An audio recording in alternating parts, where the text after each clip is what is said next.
The industry is flooded with AI demos that promise instant alpha, chatting with a virtual portfolio manager, auto-generated equity curves, one-click backtests. Yet in quiet code repositories, the real work of quantitative research is buried: field definitions, cleaning scripts, processing rules.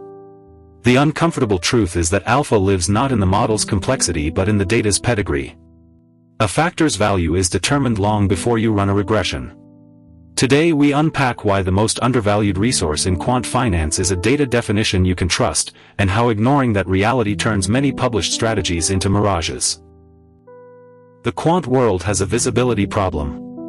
What spreads fastest on social media are demos, GPT-powered analysts, frictionless strategy builders, flawless backtest charts. But every researcher knows that the hard parts are invisible. How was earnings normalized? When was the signal timestamped? Were delisted stocks removed? These decisions, buried in a repository's README, often determine whether a factor generates alpha or just noise. The danger is that when you let a black box system generate signals on poorly defined data, you don't eliminate bias, you automate it at scale. The first step to genuine alpha is admitting that a factor is only as good as its definition. Take the simplest value factor, price to book. It sounds trivial, but its precise construction demands answers to at least 6 questions. Which earnings period? Book value as of last fiscal year or latest quarter? Do you use closing price today or last month's close? Do you Winsorize outliers? In which universe, all stocks or only those in a benchmark?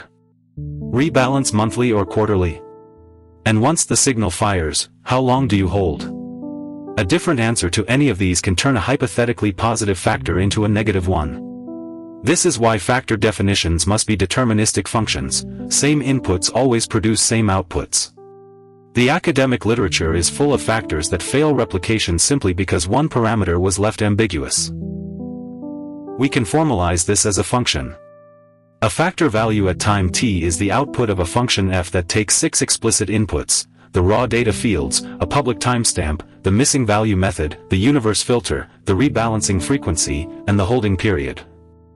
If you change the timestamp from fiscal period end to announcement date, you've created a different factor. The function itself may be simple, a sorting, a z-score, but the specification is everything. Without a documented specification, a factor is not falsifiable. And if it's not falsifiable, it's not science, it's storytelling. Validating this function means tracing every output back to its original input and confirming that no unpublished adjustment was made. Consider the well-known R&D to market cap factor. The economic story is compelling. Firms that invest heavily in research may be underappreciated because accounting treats R&D as an expense rather than an asset. But the story alone is not enough. Researchers must decide which database provides clean, point-in-time R&D figures. Do we scale by market cap, total assets, or sales? What do we do with firms that report zero R&D? Are they struggling innovators or just in low-tech sectors? And, critically, there is a gap between the fiscal year end and the filing date when numbers become public. Backtests that assume immediate knowledge of R&D spending are contaminated by a subtle look-ahead bias. The original paper's code often reveals choices that a high-level summary hides. Replicating a factor study is not a binary pass/fail. It has 3 increasing levels of rigor. First, definitional replication. Confirm the variables, sample period, and portfolio construction exactly match the original. Second, result replication. Using similar but independent data, the direction and magnitude should be broadly consistent. Most published follow-ups stop here. But the third layer, independent validation, is what matters for practitioners. That means testing the factor in out-of-sample periods, in new geographic markets, and after imposing realistic transaction costs and liquidity filters. Only when a factor survives this gauntlet do we begin to trust its alpha. The uncomfortable reality is that many celebrated factors fail at the third layer. This brings us to the most critical technical invariant, point-in-time data integrity. The signal you can trade on date T must be constructed only from data that the market would have known at that moment. That means using the originally announced earnings, not the restated figure in today's Compostat. The equation is simple: Signal S at t equals a function g of the announced value x with a lag k that reflects the minimum dissemination delay. If your backtest uses the final revised data, you are peeking into the future. The validation step is straightforward: rerun the backtest with a historical point-in-time database and compare. If performance collapses, you found a data snooping artifact, not alpha.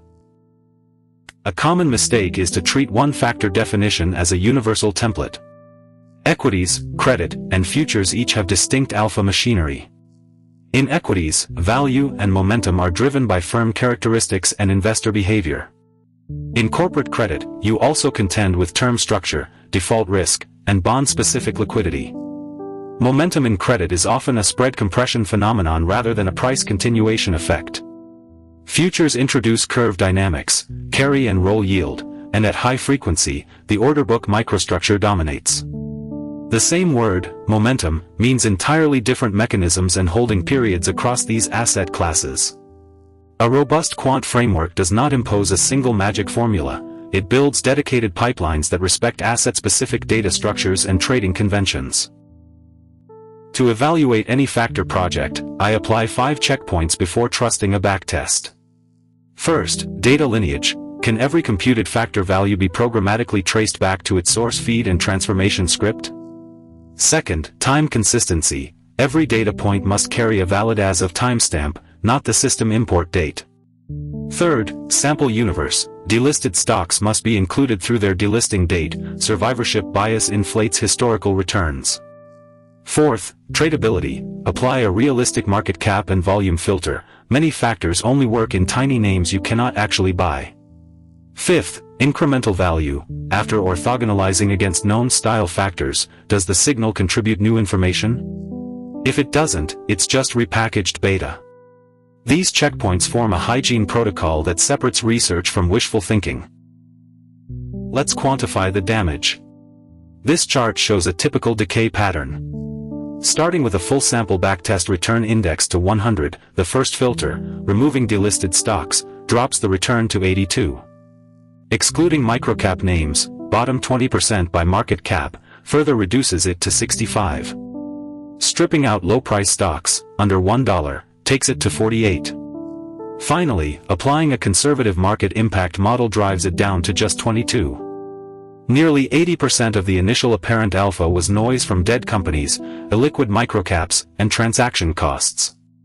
This is not an extreme example, it's the norm when you scrutinize long-short factor portfolios.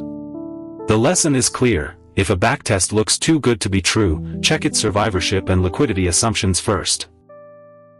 Mathematically, we can decompose the observed backtest return. The raw return is the sum of the true alpha plus 3 bias terms: delisting bias, microcap bias, and cost drag.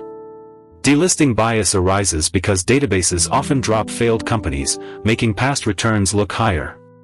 Microcap bias exists when tiny, untradable stocks carry extreme factor premiums. Cost drag models the market impact and commissions that erode gross returns.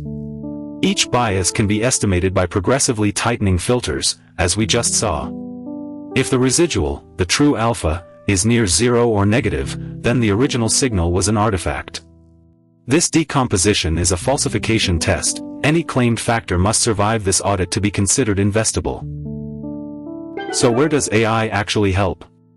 It accelerates literature review, converts equations into code, and can flag data anomalies. But it cannot substitute for a rigorous data definition. Garbage in, garbage out applies more to quant finance than any other field because errors compound silently. The most costly mistake a team can make is to build a complex neural network on top of a factor with misaligned timestamps.